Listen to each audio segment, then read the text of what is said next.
목요일 아침 요기요교회 정광호 전도사입니다. 오늘 우리가 함께 묵상할 본문 말씀은 욥기 18장 1절에서 21절까지의 말씀인데요. 빌닷은 욥이 친구들을 지혜자로 인정하지 않을 뿐 아니라 그들의 조언을 무시하는 것에 분노합니다. 그러니까 이번에는 친구 빌닷이 이야기하는 장면이 말씀에 나오게 되는데요. 빌닷의 눈으로 보았을 때 욥은 분명히 죄인이었습니다. 죄인임에도 불구하고 자신의 죄를 인정하지 않는 악한 자로 보였을 것입니다. 그러니까 빌닷은 욥이 이 어떤 악인이라고 생각했다라는 것이죠. 그러니까 그는 악인의 비참한 최후를 나열하면서 욥이 그의 숨은 죄악들을 인정하도록 요구합니다. 그러니까 우리가 알지 못하는 죄들이 너무나 많이 있다는 것이죠. 그래서 오늘 말씀을 통해 빌닷이 말하는 악인들의 최후가 어떤 것인지를 먼저 살펴보고 이 빌닷의 말에 어떤 오류가 있는지 살펴보도록 하겠습니다. 빌닷은 악인의 비참한 종말을 다음과 같이 묘사하고 있습니다. 먼저 그들의 삶에 생명의 빛이 사라진다고 합니다.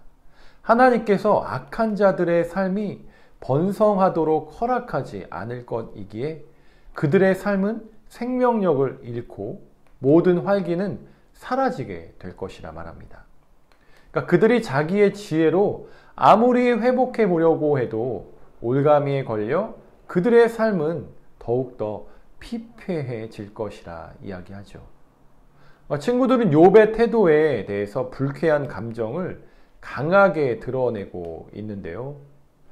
그의 울분으로 인하여 스스로 무덤을 파고 있다고 지적합니다. 그리고 땅도 바위도 세상의 어떤 것도 욥의 주장에 영향을 받지 않는다는 사실을 지적하면서 욥의 존재감을 완전히 무시해 버립니다. 여러분, 무시당하면 기분이 좋을까요? 안 좋을까요? 무시를 당하게 되면 기분이 좋지 않습니다. 그래서 오늘 말씀을 살펴보면서 빌닷의 주장처럼 욥은 감정적으로 상황을 대처하고 있습니다. 기분이 좋지 않았기 때문에 서로 감정이 상해서 감정 싸움을 하고 있습니다.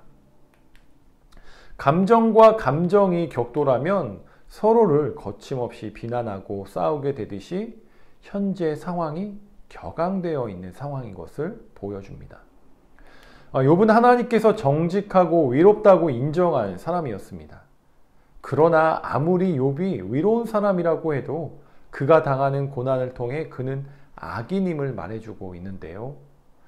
우리가 아무리 위롭다고 하지만 우리 안에 있는 악한 본성으로 인하여서 우리는 악한 사람이고 우리는 죽을 수밖에 없는 죄인이라고 고백합니다. 여러분, 잘 한번 생각해 보세요. 평안과 안정이 있을 때는 우리의 감정이 요동하지 않습니다. 맞죠? 그러나 고난이 찾아오고 어려움에 직면했을 때는 아주 작은 일에도 민감하게 반응하게 됩니다. 저 역시도 그렇습니다.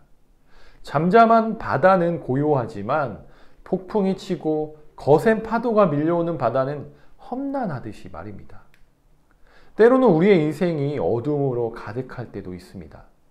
어둠 속 가운데 깊은 수렁 속에서 내 자신을 밀어놓고 두려움과 고통 속에서 살아가는 순간순간도 있었습니다.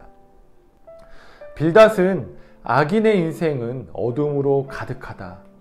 곧 생명을 잃어버리게 되며 올무와 덫에 빠져 허우적될 수밖에 없다는 것. 그것이 바로 우리의 인생이라고 이야기합니다. 시간의 흐름 속에서 시들고 아프지 않을 사람은 없습니다. 때로는 자신의 욕심에 걸려 넘어지며 날마다 두려움 속에서 살아가게 됩니다. 빌닷은 또 악인의 최후에 대해서도 거침없이 발언하고 있는데요. 악인의 파멸은 그 자신에게만 해당하지 않고 지방과 후손에게까지 임한다고 말합니다. 악인은 집을 빼앗기고 아무에게도 기억되지 않으며 후손도 모두 사라질 것이라고 말합니다. 그러니까 결국 악인은 완전히 멸망할 것을 말하고 있는데요. 악인들이 끝내는 실패할 것이라는 이 빌닷의 주장에는 옳은 부분도 있습니다. 그러나 의인도 세상에서 고난을 당할 수 있는 것처럼 악인들 또한 세상에서 형통할 수 있습니다. 그러니까 많은 사람들이 인과응보의 세계관을 가지고 있습니다. 악인은 당연히 고난당하고 의인은 당연히 복받는다는 것을 하나님의 정의라고 생각합니다. 그러나 우리가 살아가는 세상에서는 얼마든지 우리의 생각과 어긋나는 일들이 일어날 수 있다는 것이죠. 그러니까 우리 믿는 사람들이 이러한 상황 속에서 결코 당황하면 안 된다는 것을 교훈합니다. 그러니까 우리는 오직 하나님의 공의가 나타나는 날까지 인내와 믿음으로 하나님께서 기뻐하시는 길을 따라 살아가야 함을 잊지 않고 살아가는 우리 청년들이 다 되셨으면 좋겠습니다. 때로는 우리 앞에 벌어지는 일들이 우리가 다 인정하고 이해할 수 없을지라도 그 하나님의 길을 인정하고 하나님께서 지도하시는 그 길을 따라 살아가시기를 주님의 이름으로 축복합니다.